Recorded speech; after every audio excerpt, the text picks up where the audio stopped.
கிறிஸ்துவுக்குள் பிரியமானவர்களே, நம்முடைய பிதாவாகிய தேவனாலும் கர்த்தராகிய இயேசு கிறிஸ்துவினாலும் உங்களுக்கு கிருபையும் இரக்கமும் சமாதானமும் உண்டாவதாக. 100 நாள் கட்டுகளை உடைக்கும் சுத்திகரிப்பு ஜெபம். தினம்தோறும் கர்த்தருடைய பிள்ளைகள் கேட்கிறீங்க. ரோமர் 12ஆம் அதிகாரம் 2ஆம் வசனத்திலே, நீங்கள் இந்த பிரபஞ்சத்திற்கு ஒத்த வேஷம் தெரியாமல் தேவனுடைய நன்மையும் பிரியமும் பரிபூர்ணமான சித்தம் இன்னதென்று பகுத்தறியத்தக்கதாக உங்கள் மனம் புதிதாகிறதுனாலே மறுரூபம் ஆகுங்கள். இன்னைக்கு செய்தி என்ன அப்படின்னா, இந்த உலகத்துக்கொத்த வேஷம் தெரியாமல். ஐயா, சில வேளையில் இந்த கட்டுகளை ஏன் உடைக்க முடியல? அது ஒரு பெரிய கேள்வி. ஆனால் சத்தியத்தை அறிந்து கொண்டால் சத்தியம் உங்களை விடுதலையாக்கும். குமாரன் விடுதலையாக்கினால் மெய்யாகவே விடுதலையாவீர்கள். கர்த்தருடைய ஆவி எங்கேயோ அங்கே விடுதலை உண்டு. கர்த்தருடைய சத்தத்தை நீங்க கேட்கும்போது கர்த்தர் உங்களுடைய வாழ்க்கையிலே எல்லா விதமான காரியத்திலிருந்து உங்களை சுத்திகரித்து உங்களை மீட்டெடுப்பார். இன்னைக்கு இந்த உலகத்துக்கொத்த வேஷம் தரிக்கிற ஜனங்கள், கோடிக்கணக்கான ஜனங்கள் இருக்கிறாங்க. இவங்களுடைய வாழ்க்கையில கட்டுகள் இருக்குமா இருக்காதா? நம்ம நார்மலா யோசிச்சு பார்க்கலாம். நைட்டு நம்ம சர்ச்சுக்கு போறோம், வழக்கத்தின்படி எல்லா வேலையும் நம்ம செய்யறோம், கையில பைபிள் எடுத்து வாசிக்கிறோம், ஜெபம் பண்றோம், எல்லாமே நம்ம பர்ஃபெக்டா செய்யறோம். சரி, ஆனால் இந்த உலகத்துக்கொத்த வேஷம் தரிக்கிறோமா? மனுஷனை பிரியப்படுத்துறதுக்காக, மனுஷனுடைய முகத்தை பார்க்கும்போது ஒரு பேச்சு, தள்ளி போனதுக்கு அப்புறம் ஒரு பேச்சு, வீட்டில் இருக்கும்போது ஒரு பேச்சு, வெளியில போகும்போது ஒரு பேச்சு, அவங்க நமக்கு தேவை இருந்தால் ஒரு பேச்சு, அவங்க நமக்கு தேவை இல்லை என்றால் இன்னொரு பேச்சு. இதை ஏன் நம்ம கொஞ்சம் சொல்ல வேண்டியிருக்கு அப்படின்னா, கோடிக்கணக்கான பணம் இருக்கும்போது அவங்கள பார்த்த உடனே பேச்சு மாறிடுது. கையில ₹1 கூட இல்லை, ரொம்ப கஷ்டப்பட்ட நிலைமையில, ஒரு ட்ரையான லைஃப், ஒரு பிச்சைக்காரன் அப்படின்னு கூட நம்ம சொல்லிடலாம். எந்த மாதிரி ஒரு சூழ்நிலை இருந்தாலும் சரி, ஒரு மனுஷன் எப்படிலாம் மாறுறான்.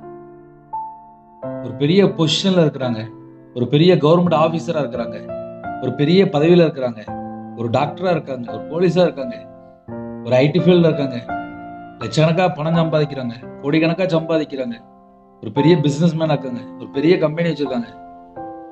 ஒவ்வொரு நேரத்திலையும் இந்த உலகத்துக்கொத்த வேஷம் தரிக்கிறோமா? ஒரு மனுஷனை பார்க்கும்போது எப்படிலாம் ஒரு மனுஷனுடைய இருதயம் இருக்கு? ஏன் கட்டுகளை உடைக்க முடியல அப்படின்னா, டக்கு டக்கு டக்குன்னு மனுஷனை பார்க்கும்போது மாறிக்கிட்டே இருப்பாங்க. அப்படின்னா என்ன அர்த்தம் அப்படின்னா, வசனம் எழுதப்பட்டிருக்கு சங்கீதத்துல, மனுஷன் வேஷமாகவே தெரிகிறான். இந்த வேஷம் போடுற மனுஷனை வச்சுக்கிட்டு ஆவியில வளரணும் அப்படின்னா ரொம்ப பெரிய பிரச்சனையா இருக்கு. எப்படி பதில் எப்படி சொல்லிட்டீங்க?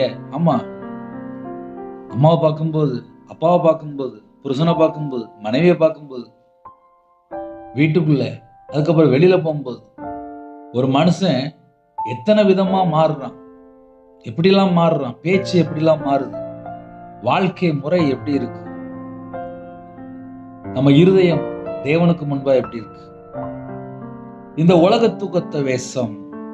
உலகத்துக்கொத்த வேஷம் தரிச்சிட்டு அதுக்கப்புறம் என்னுடைய வாழ்க்கையிலே எனக்கு ஏன் இந்த பிரச்சனை வந்துச்சு, ஏன் இந்த போராட்டம் வந்துச்சு, இப்படி புலம்புற ஜனங்கள், கோடிக்கணக்கான ஜனங்கள் இருக்கு. அதனுடைய பின்னணி என்ன அப்படின்னா தெரியாது. ஒரு மனுஷனை பிரியப்படுத்துறதுக்காக ஒரு பேச்சு, ஒரு மனுஷனை வெறுத்தாச்சு அப்படின்னா இன்னொரு பேச்சு, ஒரு மனுஷன் தேவை இருக்கிறான் அப்படின்னா அவன்கிட்ட போகும்போது இன்னொரு பேச்சு, ஒரு மனுஷன்ட்ட ஒரு காரியத்தை சாதிக்கணும் அப்படின்னா அவன் எவ்வளவு பெரிய கெட்டவனா இருந்தாலும் சரி, அவனை போய் பார்க்கும்போது அங்க ஒரு பேச்சு, ஒரு பெரிய ஒரு வேலை வேணும் அப்படின்னா லஞ்சம் கொடுக்கும்போது பேச்சு, அந்த கவர்மெண்ட் வேலையோ இல்லாத ஒரு வேலையோ ஏதோ ஒன்று, ஒரு இடத்துல ஒரு பிரச்சனை வரும்போது அங்க போகும்போது வேற பேச்சு. இதெல்லாம் என்ன அர்த்தம் அப்படின்னா, இந்த உலகத்துக்கொத்த வேஷம். இந்த உலகத்துக்கொத்த வேஷம் தரிச்சிட்டு அதுக்கப்புறம் என்னோட வாழ்க்கையில ஐயோ நான் கட்டப்பட்டிருக்கிறேனே அப்படின்னு சொல்லிட்டு புலம்பிட்டு இருப்பாங்க. அப்படின்னு என்ன அர்த்தம் அப்படின்னா, தேவனுக்கும் இவங்களுக்கும் நடுவில் ஒரு கேப் வருது. இன்னைக்கு செய்தி என்ன அப்படின்னா, கேப். கர்த்தருக்கு பிரியமானபடி வாழ்ந்தால் சமாதானம், சந்தோஷம், விடுதலை, சுகம், பலன், ஆரோக்கியம் சகலமும் பெற்றுக்கொள்ள முடியும். இன்னைக்கு ஒரு குடும்பம் ஏன் சத்தியத்தில் நடக்க முடியல அப்படின்னு சொல்லி பார்க்கும்போது, இவங்க ஒரு காரியத்தை யோசிப்பாங்க, அது கரெக்டா தப்பா அப்படின்னு சொல்லி யோசிப்பாங்க. அதுல ஒரு 90% நல்லது இருக்கு, ஒரு 90% கெட்டது இருக்கு. நல்லது யோசித்தா நல்லதுல முடியும், கெட்டது யோசித்தா கெட்டதுல முடியும். நம்ம சிந்தனை, நம்முடைய எண்ணங்கள், நம்முடைய கண் பார்க்கிற பார்வை, நம்ம இருதயம், நம்முடைய வாழ்க்கை முறை, இது எல்லாம் சுத்தமா இருக்கா, தேவனுக்கு முன்பா எப்படி இருக்கு அப்படின்னு சொல்லி கொஞ்சம் நம்ம யோசித்து பார்க்கும்போது, பல வேளையிலே இந்த உலகத்துக்கு ஒத்த வேஷம், இந்த உலகத்துக்கு ஒத்த வேஷம் தரிச்சிட்டு அப்புறம் என்னையால முடியல அம்மா ஐயா அப்படின்னு சொல்லி புலம்பிட்டு இருப்பாங்க. அப்புறம் ராத்திரி பார்த்தா எனக்கு தூக்கம் வரல, எந்த பாஸ்டராவது எனக்கு ஜெபம் பண்ணுவாங்களா அப்படின்னு சொல்லி புலம்பிட்டு இருப்பாங்க. ஏன் அப்படின்னா வாழ்க்கை முறை மாறிட்டு. ஸ்கூல் படிக்கும்போது, காலேஜ் படிக்கும்போது நல்லா அழகா படிப்பாங்க. அப்போ பார்த்தா வாழ்க்கை நல்லா அழகா போயிட்டு. ஆனால் அதுக்கப்புறம் பார்த்தா சின்ன வயசுல டீச்சர், அப்புறம் எல்லாருமே சொல்லி கொடுத்துருப்பாங்க, அம்மா அப்பா எல்லாருமே சொல்லி கொடுத்துருப்பாங்க. அதே போல ஒரு வாலிப வயசுல, அதுக்கப்புறம் வேலைக்கு போனதுக்கப்புறம், அதுக்கப்புறம் குடும்ப வாழ்க்கையில அதே போல நம்முடைய வாழ்க்கை இருக்குமா, இருக்கா, இல்லை இருக்குதா அப்படின்னு சொல்லி இப்படிலாம் கொஞ்சம் நம்ம திருப்பி பார்க்கும்போது, சின்ன வயசுல போய் பேசக்கூடாது, உண்மையா இருக்கணும், நேர்மையா இருக்கணும், கர்த்தருக்கு பயந்து வாழணும், கையில பைபிள் எடுத்து வாசிக்கணும், ஜெபம் பண்ணணும், தேவனுக்கு உண்மையா இருக்கணும்னு சொல்லி பல காரியங்கள் நமக்கு சண்டே கிளாஸ் மூலியமாக, டீச்சர் மூலியமாக, அம்மா அப்பா எத்தனையோ காரியங்கள் நமக்கு ஆலோசனை தந்து கொண்டே இருக்கிறாங்க. அதுல ஒரு வயசுக்கு அப்புறம் நம்ம பழகுற அந்த ஃப்ரெண்டு, நம்ம கூட இருக்கிற நபர்கள், நம்ம கூட வாழுகிற நபர்கள், நம்ம யார்கிட்டலாம் பழகுறோம், அவங்க மூலியமாக என்னென்ன சுபாவங்கள் நம்மளுடைய வாழ்க்கையில மாறுது, என்ன எண்ணங்கள் மாறுது, நம்ம சிந்தனை எப்படி இருக்கு, எதனால சேஞ்ச் ஆச்சு, எப்போ நான் கர்த்தரை விட்டு தள்ளி போனேன், எதனால என்னுடைய வாழ்க்கையில அந்தரங்கத்திலே ஒரு பாவம் வந்துச்சு, ஏன் குழப்பம் இருக்கு, ஏன் எண்ணங்கள் தடுமாறுது, இது எல்லாத்துக்கும் பின்னாடி என்ன காரணம் அப்படின்னா உலகத்துக்கு ஒத்த வேஷம்.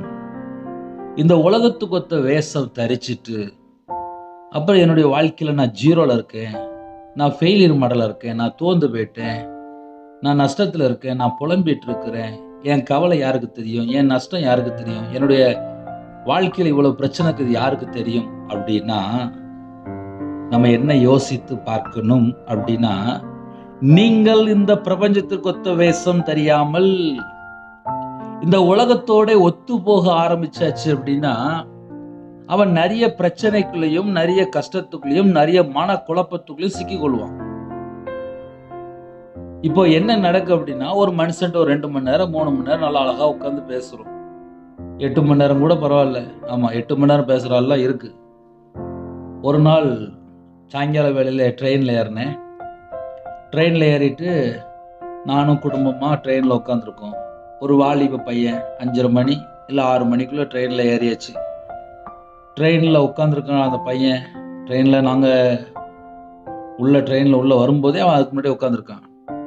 ரொம்ப சவுண்டு கம்மியான சவுண்ட்ல சிரிச்சு சிரிச்சு பேசிட்டே இருக்கான். ராத்திரி 12 மணி 12:30 மணி தாண்டிட்டு எனக்கு நல்ல டயர்டாயிட்டு ஊழியத்தை முடிச்சுட்டு வரும்போது நேராக எந்திரிச்சு போனேன். தூங்க போறியா, என்ன செய்ய போற அப்படின்னு சொல்லி கேட்டேன். ஏன்னா எல்லாரும் தூங்கிட்டு இருக்கிறாங்க. ஒரு பையன் மட்டும், ஒரு வாலிப பையன், ஒரு 18 வயசுல 20 வயசா இருக்கும், 6 மணி நேரமா ஃபோன் காலில் சிரிச்சு சிரிச்சு சிரிச்சு சிரிச்சு பேசிட்டே இருக்கான்.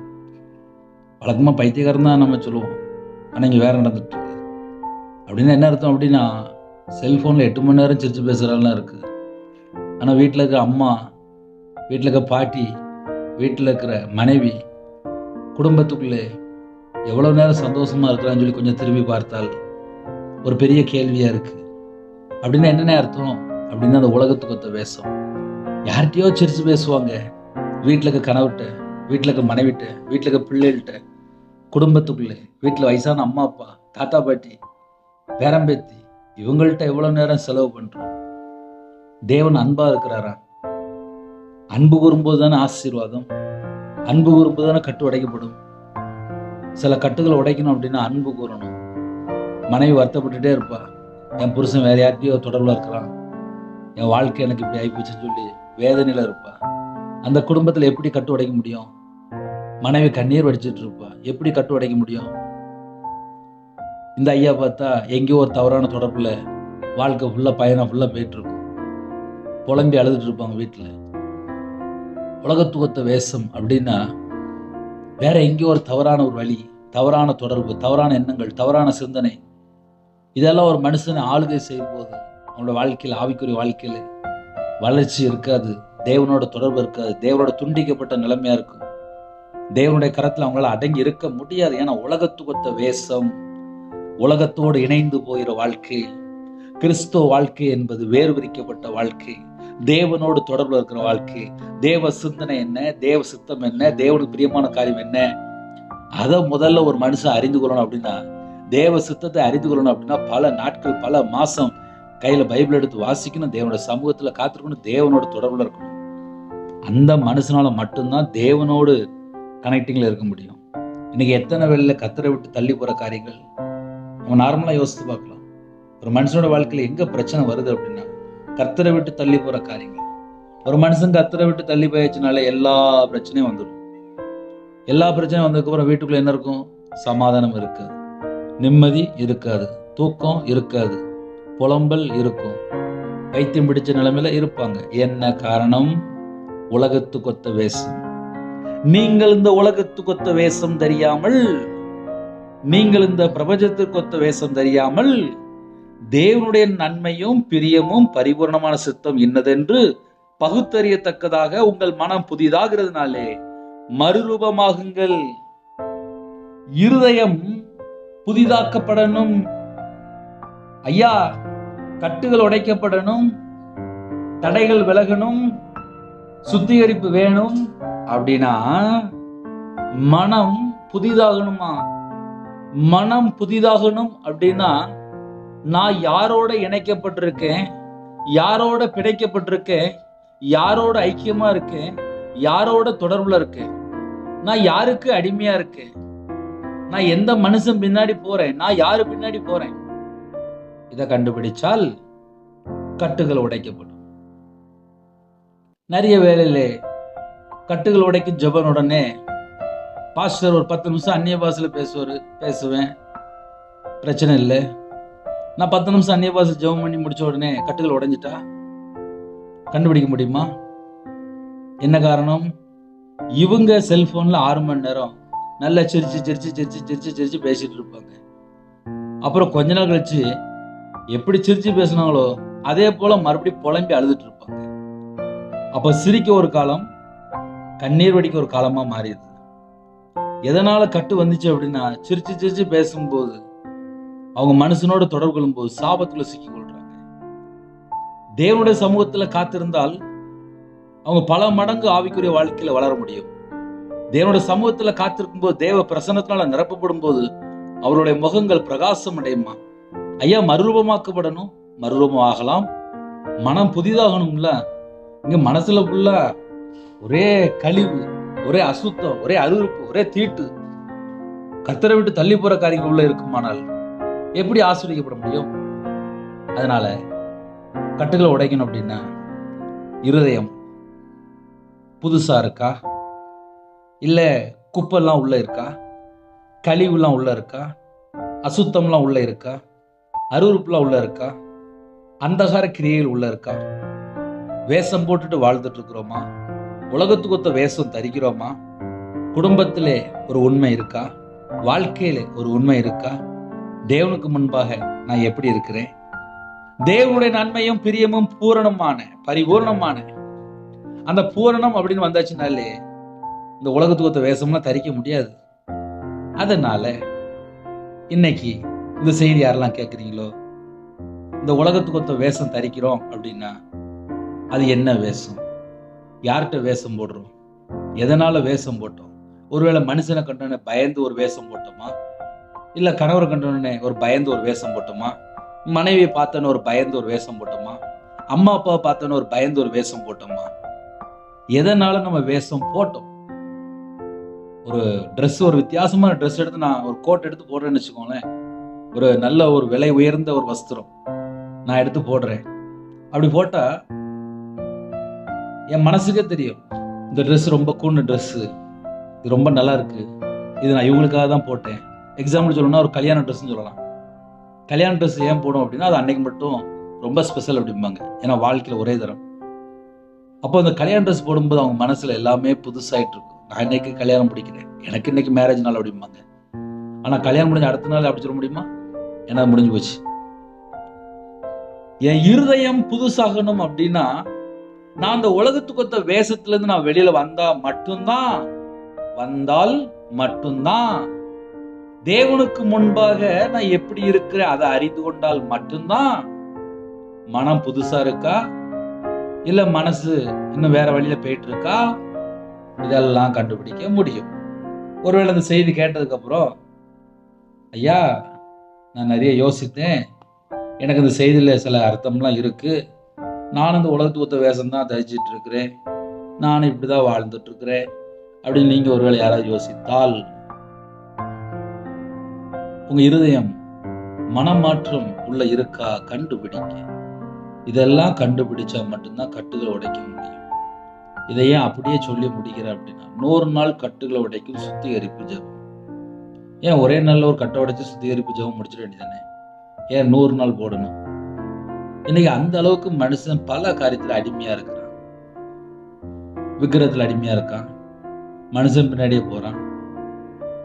தேவனுக்கு முன்பாக நான் எப்படி இருக்கிறேன் அதை நம்ம கொஞ்சம் ஆராய்ந்து பார்க்கும்போது பல குறைகள், நிறைவான ஆவியானவர் வரும்போது குறைகள் எல்லாம் மாறி போகுது. பேசின ஒவ்வொரு வார்த்தையும் புரியலையா? மறுபடியும் முதல்ல இருந்து கேளுங்க. கர்த்தர் உங்களோட பேசுவோம். கண்களை மூடி ஜெபிப்போம். அன்பின் கர்த்தாவே நன்றியோடு துதிக்கிறோம்ப்பா. கர்த்தர் எங்களோட பேசியிருக்கிறீங்க. எங்க இருதயத்துக்குள்ளே நிறைய காரியங்கள் இன்னும் இருக்கு, அதை கர்த்தர் அறிவிங்க. உலகத்துக்கு ஒத்த வேஷம் தரிச்சிட்டு எங்க வாழ்க்கையில ஏன் அந்த கட்டு இன்னும் உடைக்கப்படலை சொல்லி கேட்கிற ஜனங்கள், கோடிக்கணக்கான ஜனங்கள் இருக்கிறாங்க. அப்படிப்பட்ட ஜனங்களுக்கு பரிசுத்த ஆவியான பேசின ஒவ்வொரு வார்த்தைக்காக ஸ்தோத்திரம்.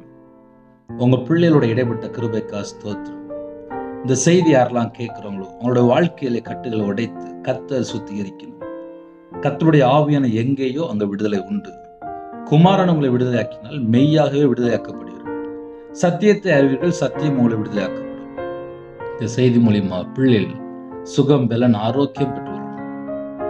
மனம் புதிதாகணும், மறுரூபமாக்கணும். அப்படிப்பட்ட கிருபையில தாங்க. உலகத்துக்கு ஒத்த வேஷம் வேண்டாம். அப்படிப்பட்ட காரியத்திலிருந்து வெளியில கொண்டு வரது கிருபை செய்யுங்க. பிள்ளைகளுக்கு சமாதானத்தை தாங்க.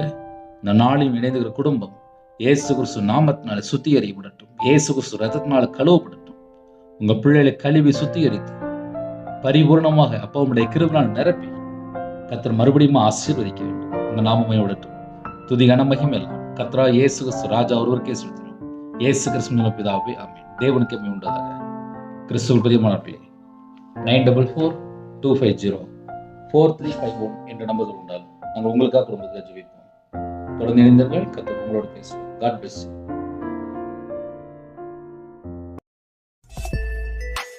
Thanks for watching. Please subscribe our channel. Click the like and share. Click the bell. God bless you.